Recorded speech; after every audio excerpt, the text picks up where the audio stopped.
Hello, welcome, and thanks for joining. Good to see everyone back. Good to see a lot of familiar faces.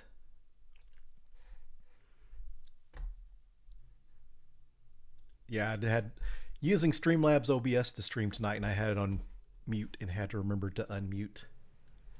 I've been using Restream most of the time here lately because it's just a lot easier to work with guests on, and so whenever I revert back to Streamlabs OBS when I'm by myself, then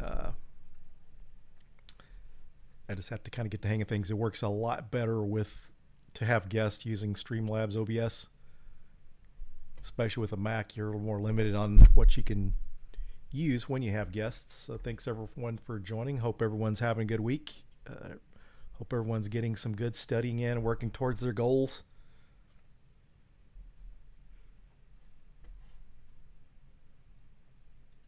So awesome to have everyone on. And if you haven't checked out my podcast, if you type in exclamation point podcast, it will give you the link to the podcast.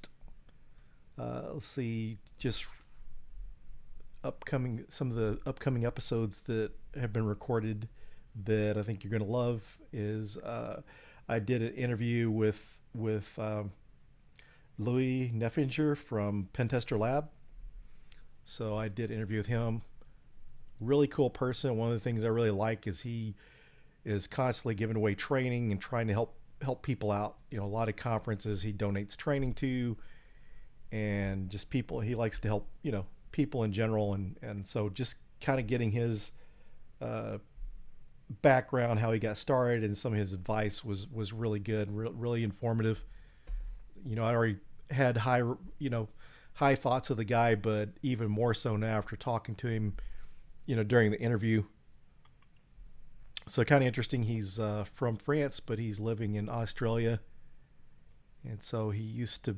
So yeah, I'm not gonna give away too much. Let you wait for the podcast episode to come out. It won't be coming out Friday of this week. It comes out Friday of next week, and got some other cool guests coming up too on there. So and also have Fearless on here next week. Fearless recently Mike Padrick, he just recently got a pen testing job, and so we're going to have him on next week, and he's going to share his story. For those of you that don't know him, you get to hear his journey, how he got started, and share what he did to get to land a job in cybersecurity. So if anyone's interested in free passes to Texas Cyber Summit, let's see that. Let's see, that should be working. T Texas Cyber. Okay, there it is. So that is the link for a free pass to Texas Cyber Summit. So that's the code you need to use there. Use it. Feel free to share it. It's going to be virtual and in person, so it's a hybrid conference. Yeah, they gave me. I have like 100 passes to give away. 100 virtual passes to give away, so I got to get going. So feel free to use those, share with your friends. But it's going to be interesting. That's going to be one of the two conferences that I'm speaking at next month in person. I'm speaking at HughesCon next week, and towards the end of the towards the end of the month, I'm going to be speaking at Texas Cyber Summit. So looking forward to some in-person conferences, and some people from Twitter that I haven't got to meet yet, I get to meet in person. So looking forward to that. I've really missed getting to meet new people. Been getting to do a little bit at the Pwn School meetings at Denton because we're meeting in person there.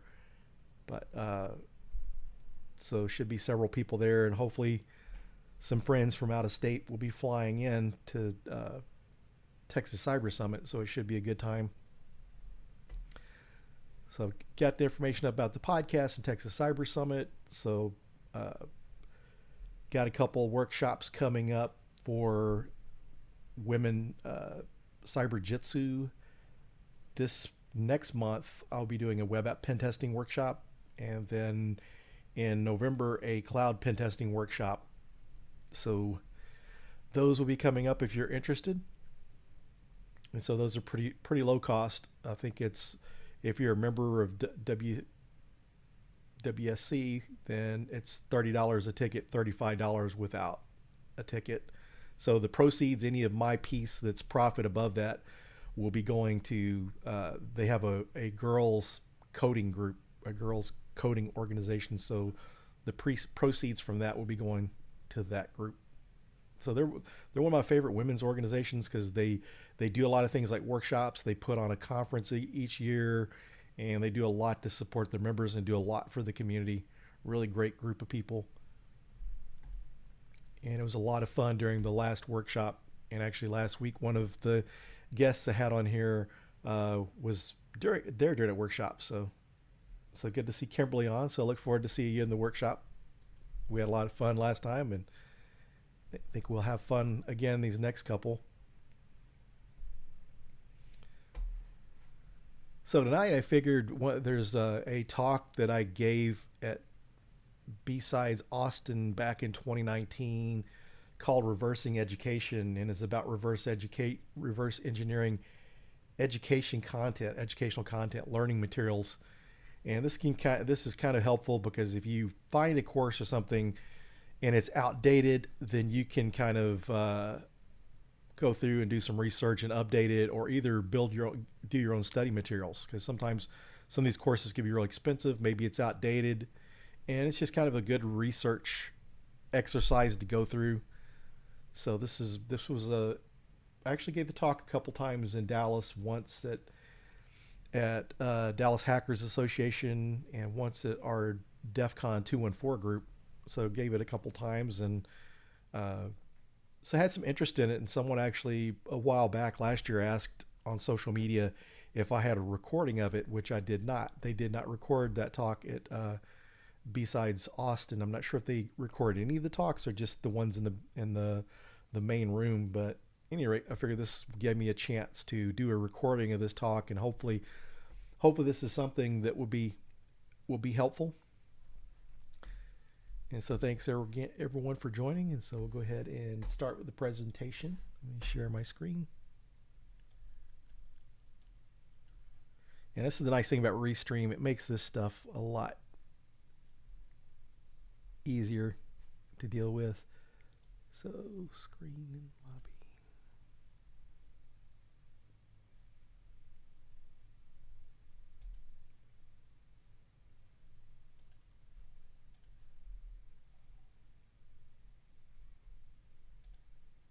Okay.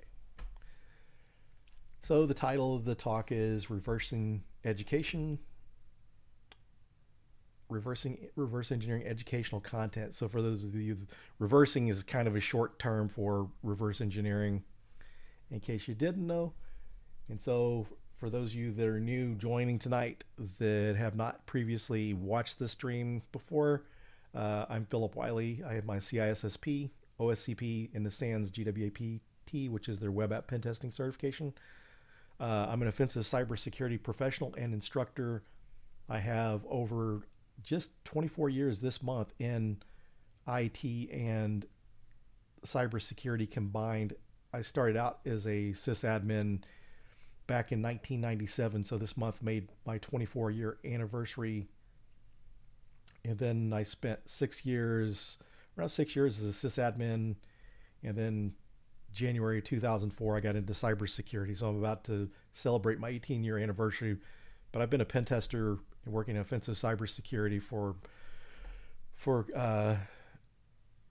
9 years. And March will make 10 years, a decade I've been doing this. So also the concept of the Pwn School founder, concept creator, and co-author of the Pen Tester Blueprint, starting a career as an ethical hacker, the Hacker Factory podcast host, Innocent Lies Foundation ambassador, and Hacking is Not a Crime managing director and advocate. And as for those of you new to me, my story is a little different. Everyone's got their own path and different story. And I like to share way back to whenever I graduated high school. I got into pro wrestling. I had no plans of going to college, didn't know what I wanted to do with my life. So some of my high school friends said, hey, you should be a pro wrestler. So I went to wrestling school and I wrestled for a few years. Uh, got married and needed a more stable career, so I went to a trade school and learned CAD drafting. Became a CAD draftsman. While I was a CAD draftsman, uh, I got interested in sysadmin work because I worked at these companies that didn't have their own IT departments, and I figured out how to fix things. And so I got into building PCs, and then I took a Novell NetWare course that works towards the CNE certification, certified NetWare engineer. And so I took that course, and then I got a job on a NetWare 411 and Windows 95 rollout. So, you know, getting into drafting, I learned about sysadmin work. Just like working as a sysadmin, I found out about information security. So January of 2004, I moved into our security team at the mortgage company where I worked, and started out doing network security, what now uh, more commonly referred to as operations security. We did some vulnerability scanning and some risk assessments. And then I moved into the AppSec team. We had a new CISO come into the company. He divided us up into different areas because the group was, everyone did the same thing. So he come up and put us all into different groups, different specializations. And fortunately for me, I got to work in application security, which application security is where I learned about vulnerability scanning and pen testing. So I managed some third-party pen tests. We had companies that come in and do pen tests for us. So I managed those, and that's where I got interested in pen testing. And then 2012, I got laid off from my job and went to work consulting as a penetration tester. So reverse education, what, why, and how. So the what. Reversing is short for reverse engineering. Uh, the definition of reverse engineering: to disassemble, examine, or analyze in detail a product or device, to discover the concepts involved in manufacturing, usually in order to produce something similar. And so this is a skill that you use in a lot of different areas, security, and it's used a lot in pen testing. So this was kind of, for me, a good title or a good thing to compare this to is reverse engineering. And so applying reverse engineering techniques to create personal learning materials for self-study. So this is what reversing education is, like web app pen testing, network pen testing, reverse engineering. You know, creating content for those items. And when I did this talk, I had some other veterans that have been in the industry for a while and say, "Hey, I've been doing that for years, but I never thought of it as being, reverse in education or reverse engineering educational content." So that's where that concept, that idea came up with. And so why you would do this is save money. Maybe your budget, you can't afford some of the $7,000 courses that are available out there. I mean, there's good content, good courses, but not everyone can afford that on their own.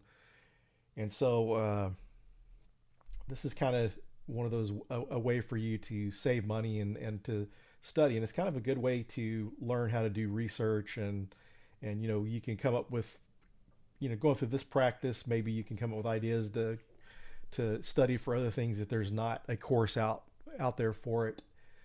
So studying prior to taking a course to be more prepared, common with OSCP and OSCE courses or certifications. More current content than some of the content providers may be. It may be a little outdated, so you got the opportunity to find newer content, customize the content level of detail and content focus, because some of these courses aren't geared towards someone maybe at a more beginner level. You can kind of tailor it to your needs. You can research what you need to and research the depth. Because when I was going through the OSCP, I just started out as a pen tester. By the time I passed the OSCP certification, I had a little over a year of pen testing experience. But I had to do a lot of study on my own. And at the time, the content was really geared towards someone that had been working as a pen tester for, multiple years. And so I had to do a little more study. So there's a lot of things I did outside the course studying. And so this is kind of one of the ways you would use it. And so And so this helps improve your research skills too. So it's a way to improve your research skills. So how? So you pick a subject you want to learn, research the subject, collect the initial content from the research, create a topic outline, collect content based on the topic outline, and then organize the content. So educational sources to reverse engineer include courses, including certification courses and books. Any kind of content you can find out there. And by this presentation is not intended to plagiarize content. This is in or use it in illegal stealing anyone's intellectual property. This is kind of used to help you out. So I'm not encouraging someone to go rip off someone's course to recreate it. This is just kind of a way for your own educational purposes. You can use these same steps to create courses and stuff, but make sure you're researching, coming up with the content. Get your influences or inspiration from a broad range of courses or just different topics. I mean, if you're doing one on pen testing, then you can look at the PTES, the Penetration Testing Execution Standard, and look at that and things like the OWASP Top 10 OWASP Testing Guide to build out some learning materials.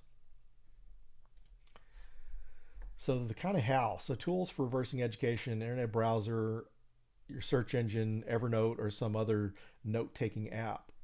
I like Evernote because it has the web clipping feature, which it makes it easier to collect information. So you're able to go through and collect a whole page or URLs to store in Evernote. And I'll do this now, and I've used this creating course workshops. So not only am I typically not looking at other courses to get ideas, I'm out there researching the topic, looking at different type of attack vectors and stuff for like cloud or other technologies to put together to build out like a course or workshop. And so the nice thing about this is to be able to use that web clipping feature is awesome, because it's one of the things that I kind of learned along the way when I was studying for the OSCP. There were some resources that out there that were no longer available. So you'd have to go use like the Wayback Time Machine, the Internet Archive, to look up older references. And if you're able to find those materials, you just didn't have it. And so this kind of taught me with pen testing content that a lot of cases that you need to save this content. I mean, because if you don't, you may not be able to find it later on. So I needed some opcodes for the buffer overflow part of the OSCP.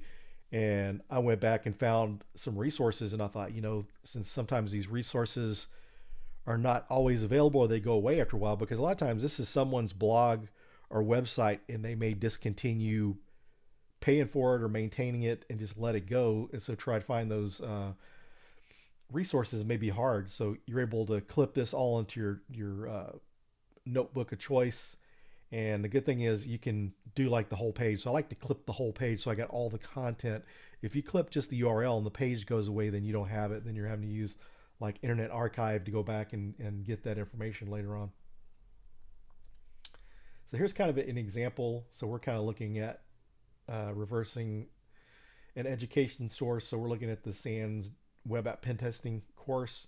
And so I did a search on the certification. And so you can see that I was able to locate the SANS course. So you can see that this was back in last time I visited it. So this was like in 2019 that I built out this, but it shows my internet browser history. So you can kind of tell it's been a while since I did this. But so go to the SANS website and see the course name. And so you go to the outline, so introduction and information gathering. So you just go search on these topics. So these are things that are showing you what you need to do during a pen test. And so you see configuration, identity, authentication, testing, injection. So these different type of sections, you just go out there and you search on it and start collecting your information.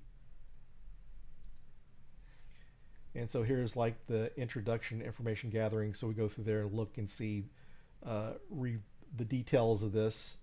And so some of the topics, overview of web from a penetration tester's perspective. So you can go out there and look at some different things on how HTTP works, how different application servers work, and you can kind of see these topics of things that you can go out there and research and look up and do further study. And so here we go, the overview. This is kind of a little closer view of the overview, talking about the class. And so you're just kind of going through here, reading up and seeing what all information is in there. And so here we're seeing some of the topics, kind of drill down a little further on that page. So we see an overview. So the penetration tester's perspective, learning how HTTP works, exploring various servers and clients. So you're looking at different application servers and web servers, different architectures, discovering how session state works. So we're going through and looking at this stuff. And so HTTP protocol, who is DNS reconnaissance, WebSocket. Into this, you could add in some API stuff. And here is kind of an older exploit, not as common now, but Heartbleed exploitation was in there. And then also you have using Burp Suite. And so you know that if you're doing web app pen testing, you need to learn how to use Burp Suite or other interception proxies. And so you're going to create a topic outline based on these topics, research and collect content on the topics outlined. And so here we're looking up the web server types. So we did a search. So we went to Netcraft, which is a good resource, because this is a good source for OSINT. If you're doing, OSINT on a company and you want to see what type of servers their website's using, Netcraft will possibly have the information indexed on there. You can go search. And this is how they're able to do stats on the different types of servers and stuff. So they're talking about showing one of the surveys they did of the responses, and they kind of show the different types of sites and stuff in there. So web server developer vendor market shares for all sites. So we see that the developer, and by percentage out there, you see Microsoft, Apache, Nginx, and Google. And so you see the percentages of these and the changes. So you see the different types of, so if you're wanting to learn web app pen testing, then you know that you're going to want to really focus on these first three right here, because you're going to run across a lot of websites using those. And so these are some of the things you need to focus on, learn how those type of web servers work. And so here are some web server developers by market share. That's vendors, all market shares. This is, okay, share of active sites. The other one's based on market share or share of all sites. And this was on active sites. So just some more stats here. We see it kind of changes based on this criteria. But this is just kind of basically what we're doing here. You don't need the percentage of these to be able to do your research. You just kind of need to figure out what are some of the top web servers out there being used. And since this was put together in like 2019, then you'll want to do more current research. And so based on the stats of the previous two slides, we should focus on Microsoft IIS and Apache web server, research and collect content on IIS and Apache. And so now Nginx, you're probably going to see more of nowadays too. That's probably increased from whenever this presentation was put together. And so application server software, so the different application server software. So if you've got a Java application server, then you're going to go here and you can see the different types of application servers that are being used. And so Oracle WebLogic, Apache Tomcat, that's still used, WebSphere, other application servers. So you have Red Hat JBoss, Microsoft IIS.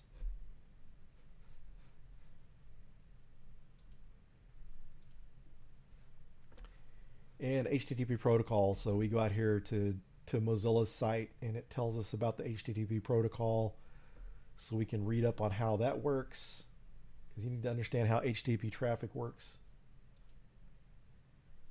And also here's some tutorials and references on HTTP and HTTPS, HTTP headers, because you're examining a lot of headers. You're examining HTTP requests and the responses and how to work with cookies. So we can use the Mozilla site to learn how HTTP protocol works, and we add this to our list of content. If more content is needed for the quality source is satisfactory, continue searching. So if you've got enough content, that's good. If you need the resource you found, if it's not enough information, then you can go through and do further research. Because if this is a new topic to you, you've been playing around a lot with network pen testing, and you're really not up on this area, then you may need to do a little more studying. If you're completely new, just getting started, then you'll need to do a little bit more than most folks will. But it just all is going to depend on your background, how much information you're going to need to collect. And one of the things about using a tool like Evernote, OneNote, KeepNote, Joplin, Cherry Tree, and those type of things is, this is kind of a good reference for you to go back to things as you take these notes and you're reversing this stuff and put together your content. You've got that to go back later on and use to study. So we repeat this process of researching and collecting until we have completely gone through the topics list. So you're going through the outline, you're looking at different sections in the outline, collecting everything, because you'll see the different sections as you go along. You're collecting information. So since this is customizable to your needs, you can collect as much or little content as needed. And some other good resources too. So reversing web app pen testing. So here's some good resources here, because you have the OWASP testing guide and like the OWASP top 10 for vulnerabilities. You have the SANS cheat sheets and the Samurai WTF course PDF. You can download that. And the Samurai web testing framework was kind of used in a lot of that similar content was used in the SANS web app pen testing course. And one of the original course writers created that PDF. So that's a good resource there that you can download to see how things are done. And so like the SANS cheat sheets, there's a lot of good information there on any type of other pen testing you may be doing. So these are some good resources there. And organizing the resources, create a structure based on the topics in the outline. Use Evernote web clipping plugin to collect your research, sort research content as collected, review content collected. If more is required, continue collection. And this is even something if you're researching something that you really don't have anything to build an outline from, you can just do research, using the different resources, based on what OWASP has and along that lines, and just collect that information to build your outline. So for test prep, you can use like Quizlet, because you can create flashcards and practice exams. When I was going through WGU, we did a lot of different certification-based courses, and so to study this, Quizlet's good, that you can go in there and create your own flashcards and practice exams. So if you're reversing something that you can't find a practice test for, you can build your own practice test.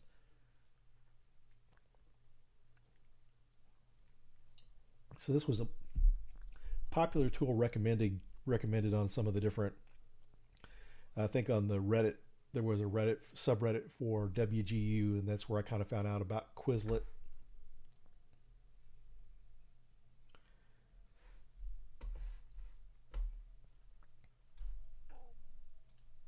And so what we'll do here is I'm going to go ahead and kind of show you what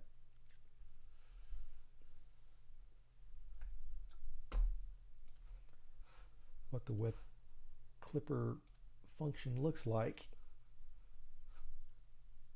in Evernote.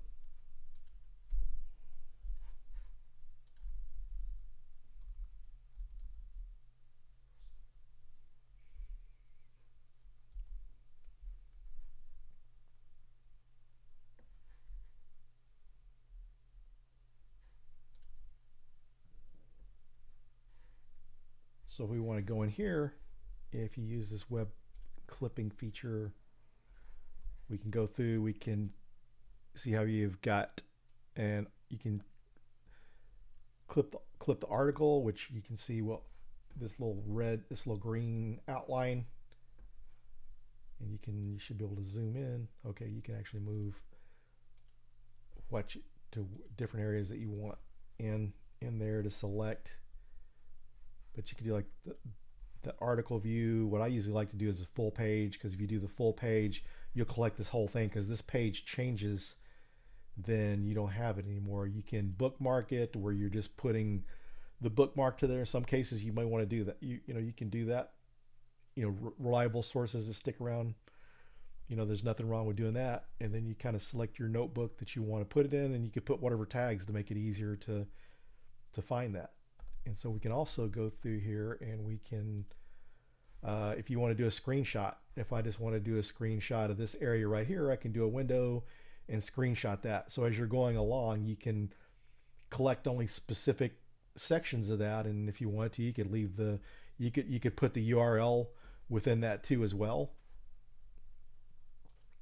So this really makes it nice to collect that. And I think Joplin may even have like a web plugin, and some of the other tools may as well. But so that's kind of how Evernote works in that web browser clipping function. So it's handy. I actually used that functionality on Evernote on a pen test once. I was in an environment where their proxy was blocking access to different hacking sites, and I wasn't able to download the Windows credential editor through their VPN. And my employer, I tried using the VPN through my employer and tried to download Windows credential editor using their proxy, and they wouldn't let me either. So I went on my mobile phone using the mobile app, and I was able to attach Windows credential.exe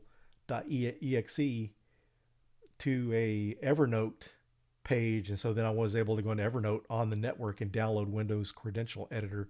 So I was able to get around it using that. So that's kind of part of using the attacker mindset when you're doing things like that.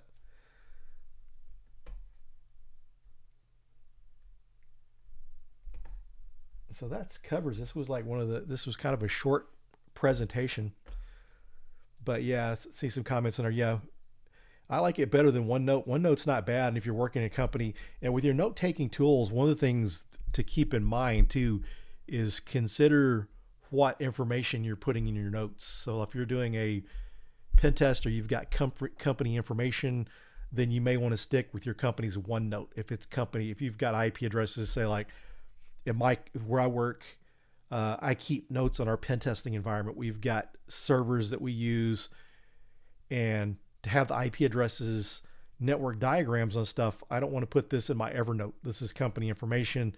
This is not something for me that's exfilling and taking company property. So you leave that alone.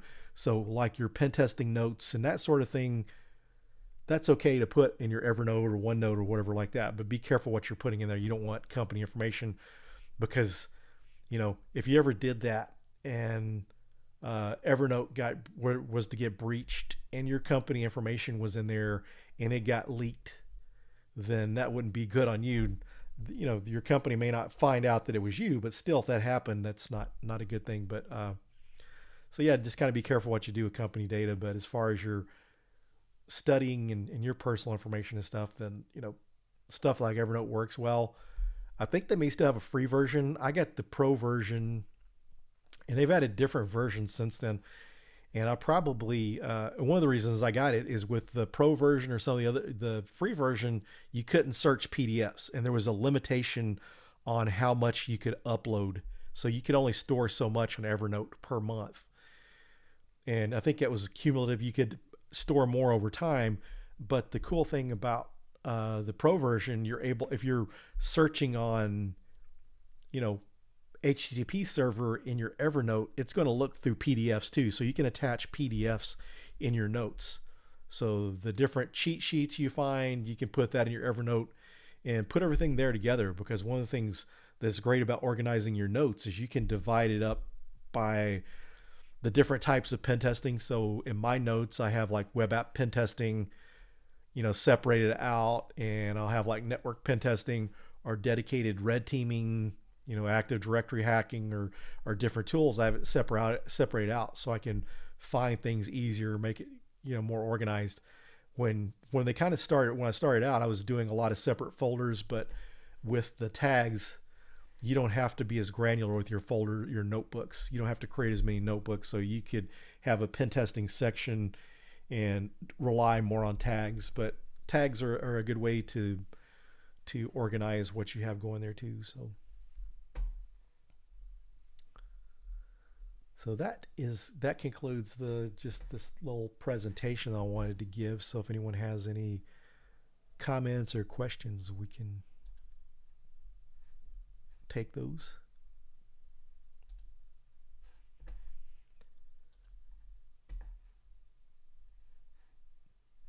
So yeah, I haven't given that talk in a while, so I had some folks that had asked a while back if I had a recording of it, so it was good to be able to record that.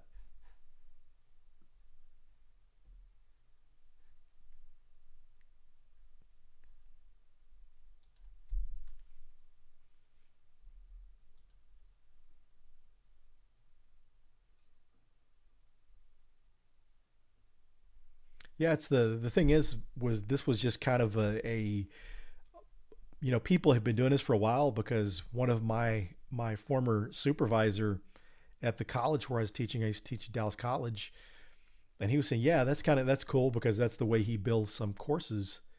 And then someone else I knew that was a pen tester that he's been pen testing for a long time, a really sharp pen tester. And one of the things he had mentioned was, yeah, I've been doing this for years, but I never knew what to call it. It's just most people would just say they're doing their research, and this was just a way to title the talk and show people how to put this together.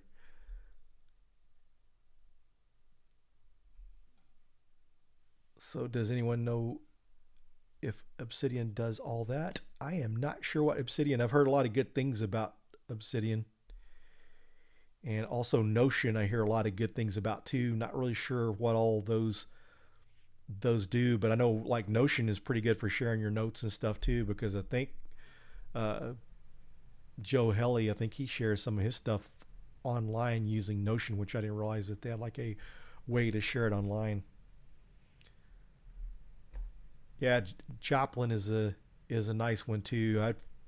I first learned about Joplin through TJ Knoll, because he has his list of OSCP light boxes, and I know he's got like a little cheat sheet or a notebook that shows you the different steps to perform during your pen test to help during the OSCP, which I thought was a really, really clever idea. Thanks, Kimberly. I'm glad you enjoyed the talk. Yeah, I actually give this talk once at a conference, and I've submitted this talk multiple times. It just didn't really get picked up.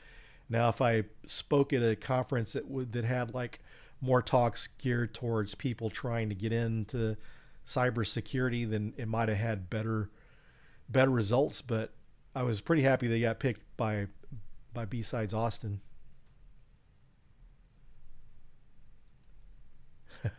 So Emacs has note taking capabilities. Be careful. We have some Vim fans on here. They may challenge you. Say Vim does the same thing or something. So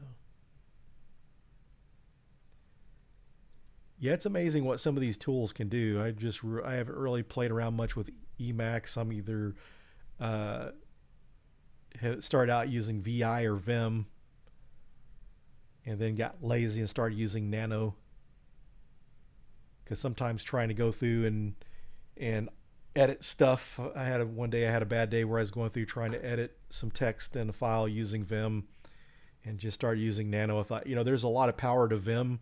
You can do some really cool stuff with it, but it's like, do I want to spend all this time, learning Vim? But not to knock it, it works. I mean, because when I got started out, working with Linux, that's what I was using was Vim, and I used Vim for years. It was probably uh, I don't know, a year or two after getting the OSCP that I started using Nano most of the time. So Ghost used LeafPad. Yeah, some of these things back, and depending on the environment you use, what tools you're if you're using Linux in an environment, some of the things you use, you're kind of, if you got access to a GUI, some people set up their servers where you SSH into it with no GUI access, no Windows access, so you're using Nano, Emacs, or Vim or something like that.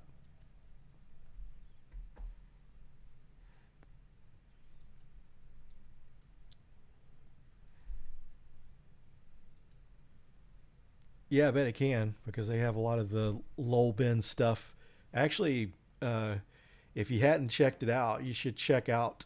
There was actually a vulnerable version of Nmap, and there's actually some CTA online vulnerable VMs or something along those lines. There's a one of the vulnerable VMs where they use Nmap as one of the tools that's being exploited. So that's kind of one of the lol bins kind of thing, using a tool to exploit it. But it's kind of funny that it wasn't intended to be used that way, but you're able to exploit certain versions of Linux using the older version of Nmap.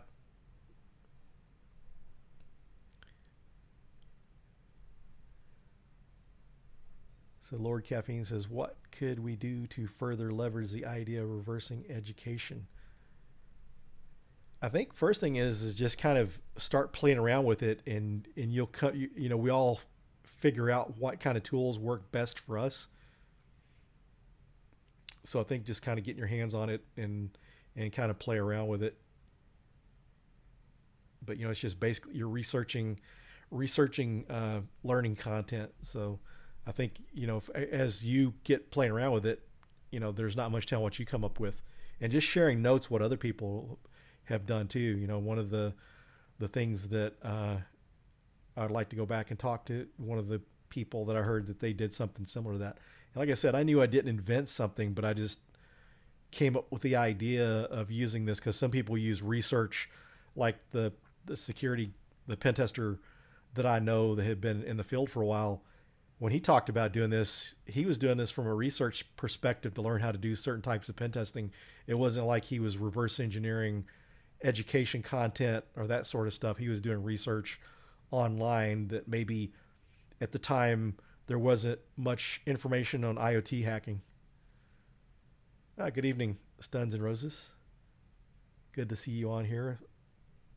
Thanks for joining, and keep up the good work on your content. You're doing some pretty cool stuff, so keep up the good work. So those of you who had checked out Stuns and Roses stuff, he's been doing some content creation and writing some articles and stuff too. So that's a good way to get experience, and you see a lot of the people that are fairly new to the industry, like the mayor, Joe Helly and some of those folks. They did a lot of content creation, built a name for themselves, and helped build a brand, and that's ways to get jobs. You can show your employer that kind of content. So that's really smart to leverage. It's not just for entertainers. You see how in the music industry now people can throw up music on SoundCloud or YouTube and different things and get their songs out there. But you can use this too for other things, and so getting in the habit of doing that stuff and writing the articles and that sort of thing get you used to writing reports and building those writing skills, which a lot of people don't want to do. But I would actually say learn to enjoy how to write. If you enjoy writing reports, you're going to write better reports, and it's just going to work out better for you as a professional. And that doesn't even go just for pen testing. There's reports in all other areas.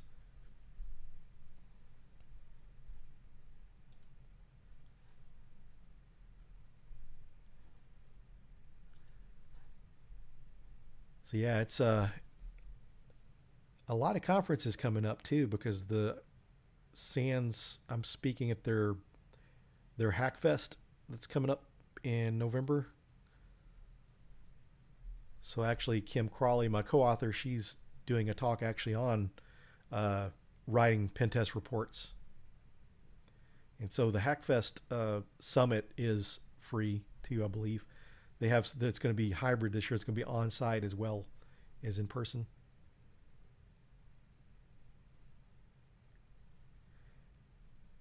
Yeah, that's a good point. A lot of information on the ClearNet. And Funky Cold on here from Pwn School, one of my Pwn School co-hosts and coordinators. He does a lot of stuff with OSENT, and he could share that information too as well. How often you see stuff out there.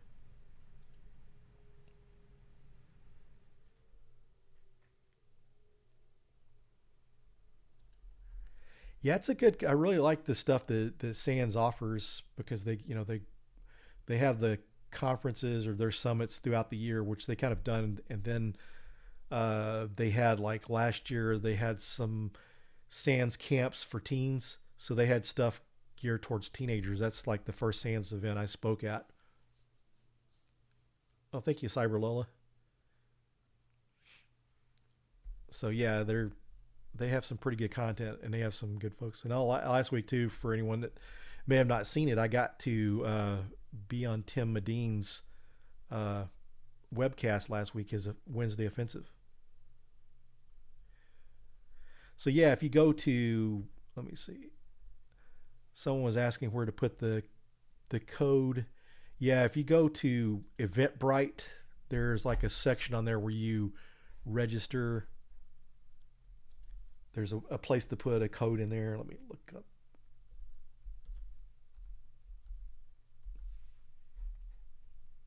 I'll go ahead and bring that up on the screen so I can kind of show you where that's at. It's kind of okay. Yeah, let me go here and share my screen.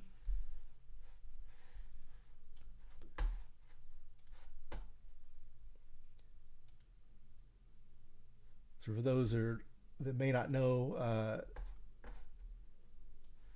Joseph is one of the original founders of the Red Team Village. He hosts Texas Cyber Summit, and so he does some really good conferences. I mean, they had Dark Tangent, Jeff Moss, the that's the founder of DEF CON and Black Hat. They had him as a keynote speaker. Uh, they've had, I think the year Dave Kennedy was supposed to speak, he had an emergency, so Ben 10 did the keynote. So they have some really good people that come out. So here's if you go to tickets here, if you go up to enter promo code, so you can see right here, once you go to purchase your tickets, then you enter promo code, and this is for the general ticket. So the general access, it covers that, I believe. So yeah, virtual. So this gets you into all the events. So just enter the promo code here and apply it. And so feel free to share that with your friends too, because I've got a lot of those to give away.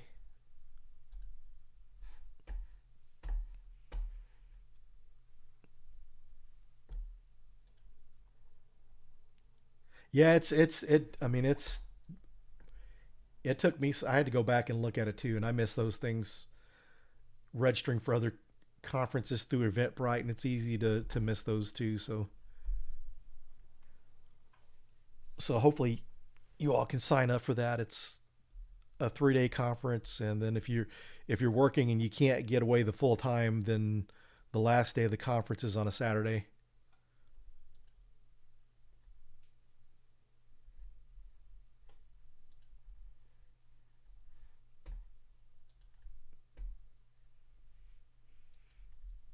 So yeah, I actually got some in-person ones to give away too. That I got in person for anyone that's actually going to be available to go to it in person.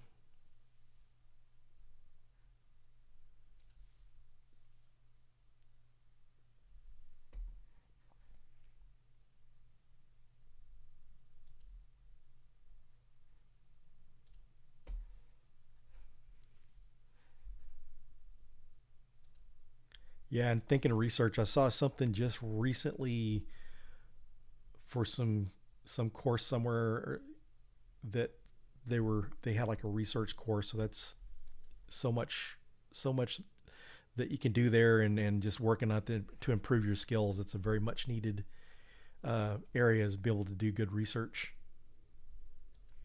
and be able to organize it too, to make sure. It's one of the things I like with Evernote, being able to organize everything so you don't forget it, you don't lose it, and you can access it later. And that's one of the things I like about apps that are also mobile apps, because for Evernote, you're able to access it through a browser. The conference is actually, it's in Texas Cyber Summit's in San Antonio. But so yeah, using the apps, so that way, I've worked places where I had Windows machines. I was able to install the Evernote app. I'm able to access it through a browser.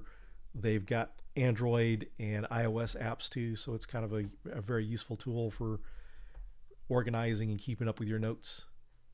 But one of the things with organizing those things that you need to do, that I'm bad about, is go through periodically and look through your notes and find stuff that's still relevant, kind of update your stuff, and because sometimes I'll take things to just look at later on, clip it, and go look at it later. I need to make sure, when I do that, is to get rid of things that I'm not using, and just kind of clean up the notes and not let it get too junked up. Sometimes it starts to look like my email inbox.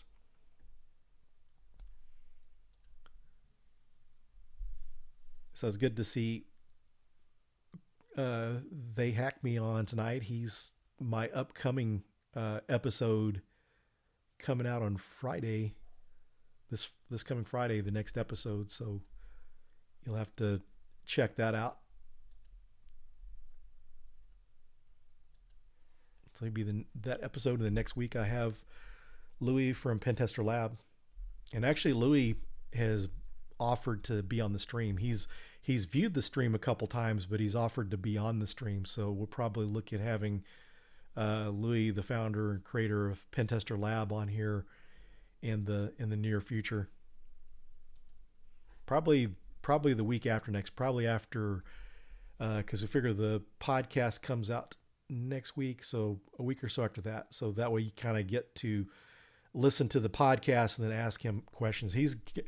He's got some really interesting ideas, and one of the things that's interesting too is his views on diversity, because his views of diversity goes past just the normal non-binary people, women, people of color, those different types of diversity, but also people in other countries as diversity. And one of the interesting things he brings up about certifications is that sometimes it's unfair, because some of these expensive certifications, unless you work for a company that can afford to pay for a SANS certification, you may not be able to get that training. So one of the things he says is that, his opinion that certifications are not very friendly towards diversification. So that he's got some pretty interesting ideas, and just the guy, he puts his money where his mouth is. So he's giving out, these courses and stuff. One of the things that, before I asked last year during Grey Hat Con, I was looking for sponsors for the Bug Bounty Summit that I coordinated for Grey Hat Con last year. And he was kind of asking, one of the things he asked, that, where this, is this going to be for a diverse group of people, that he gives out, prizes for that. So you see a lot of people in the bug bounty community recommending his stuff too. So pretty awesome person. I'm not going to spoil more of his story, but share too much.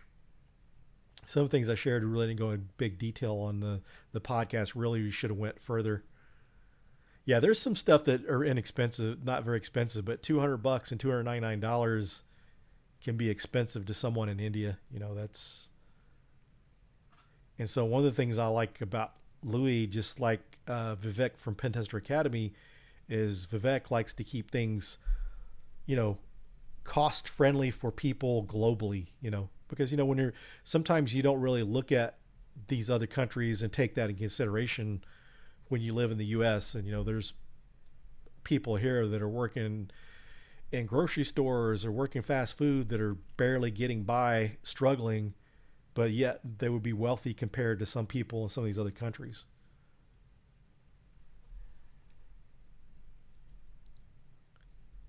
And so, yeah, it's interesting to think about the certifications in general, but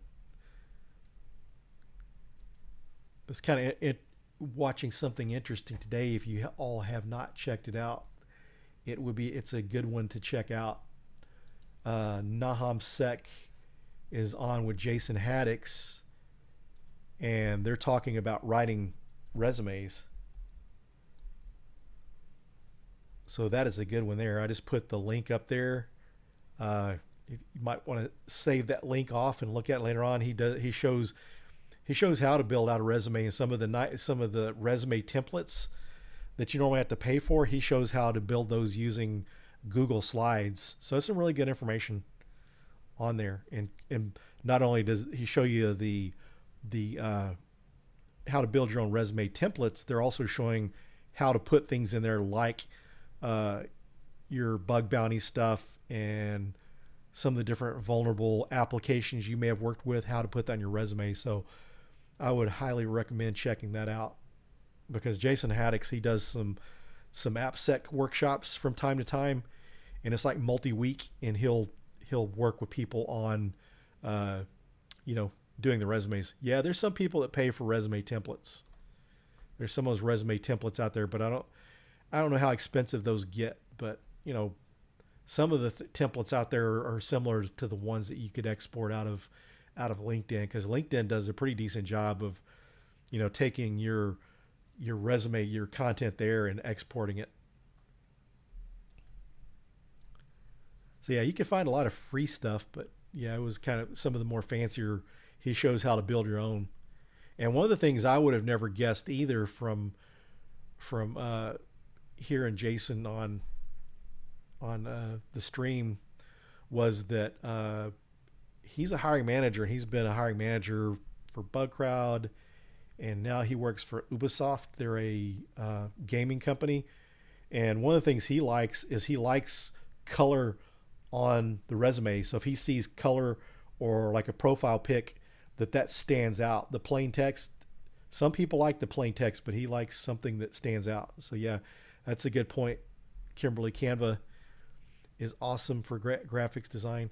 I actually did that for some slides. I got a conference that I'm doing a talk for, and I wanted something different out of what Google offers, what Microsoft PowerPoint offers, as well as even the keynote that comes on Macs.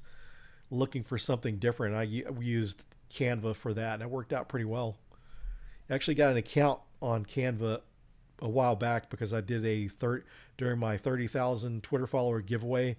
I used it to create some graphics to use. I need to do that a little more often, but it's a pretty cool tool. And one of the things I like too is if you're ever out somewhere, you can do things on a mobile device, whereas a lot of other graphics tools you have to be on your computer to do things. And there's times you're out somewhere you may want to create a quick graphic, and so Canva is pretty cool for that. So that's how you made that. So that's your LinkedIn banner secret, Lola. You were holding out on me. You didn't tell me how you built that, so now you're telling me. So now I know how you did it. So that's some of the things. That's good to be creative. I mean, like a lot of different folks on here. I know Kimberly does some creative stuff. Cyber Lola, Stuns and Roses, the little banners for their social media and some of the graphics they do. That's a way to get employers to pay attention to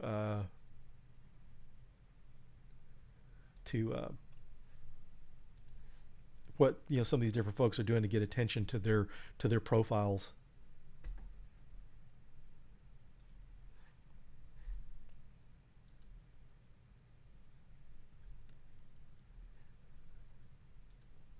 So speaking of guests and stuff too, I'll have to have Kimberly on here as a guest sometime in the future.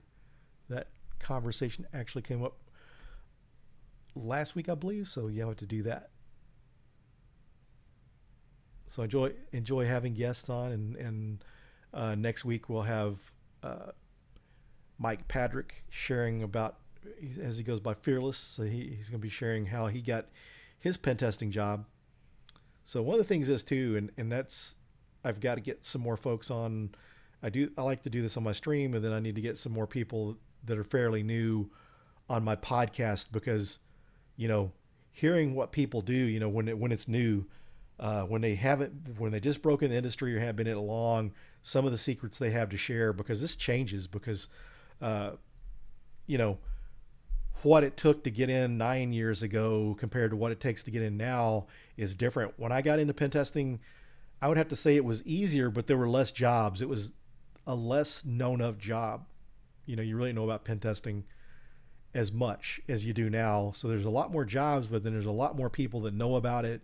You have to be creative, and there's different things to do. So that's one of the things I like to get stories from people that are just broke into the industry. Someone that didn't have the experience, that they're self-taught and got into it. So those stories are great motivators.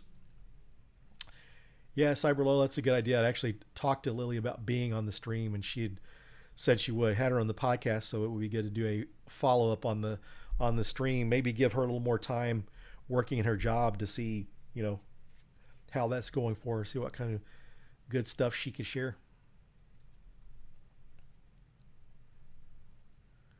Yeah, people can get in. The thing about getting a job, not having the certs make it more difficult. But honestly, if you know what you're doing, if you go in there and if you can do a pen test, you can able to describe how to exploit stuff.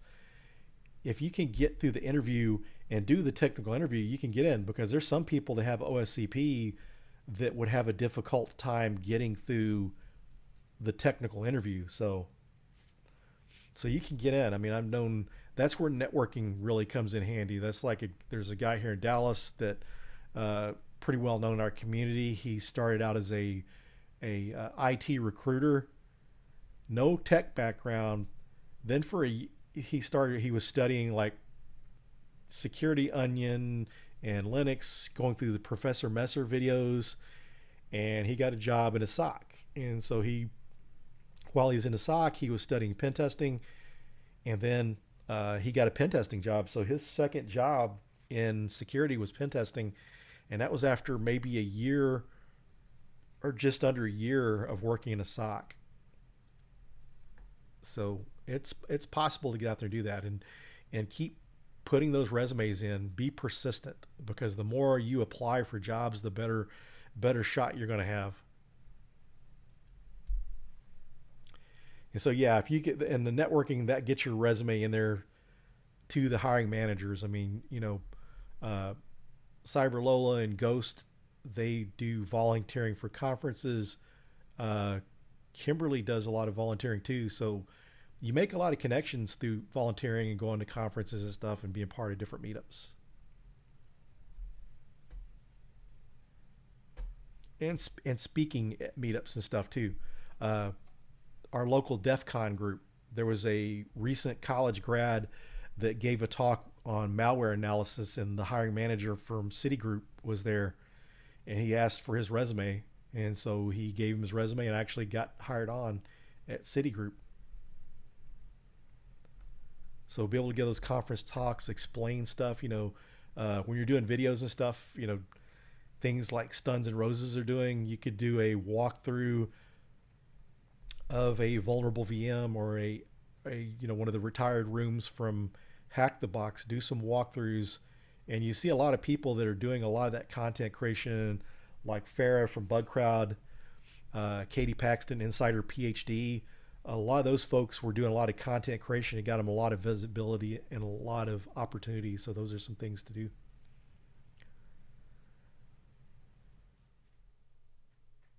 So Lord Caffeine asks, what if you don't have a traditional resume, but more of a GitHub, GitLab, or even website to show your work? I think that stuff is okay, but you may want to, if you can export it to a PDF, because if someone needs your resume, you need to be able to give it to them that way. But I think those are great to have. And also too, LinkedIn's your online resume. So, work on your LinkedIn and populate that just like you would a resume. But yeah, the GitHubs and stuff like that's good places to have like a resume, because if you write any kind of scripts or write ups on walkthroughs and stuff like that, you can have it there easy to access. Yeah, you definitely do, because you're back years ago before my networking game. I really started working hard on my networking game. Uh, well, I guess that's been going on since probably 2013, but it really did a lot of in-person networking and stuff starting like in 2015, because I spoke at my first conference. And before that, the way I got, jobs was from recruiters, or any kind of attention was basically my LinkedIn profile. And so treat that like your resume. Don't I mean Some people will put job titles and not populate with job descriptions. Put that stuff in there. Put your education, the things you're learning, on your LinkedIn, because recruiters go through there and see pen testing or see different tools on your LinkedIn profile. Then there's a good chance that you may, get them to start hitting you up for jobs and stuff.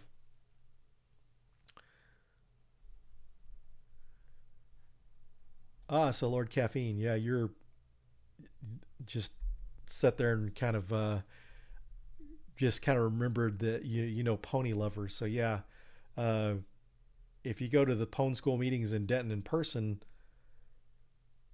I'll be there, and then I won't be at Dallas Hackers.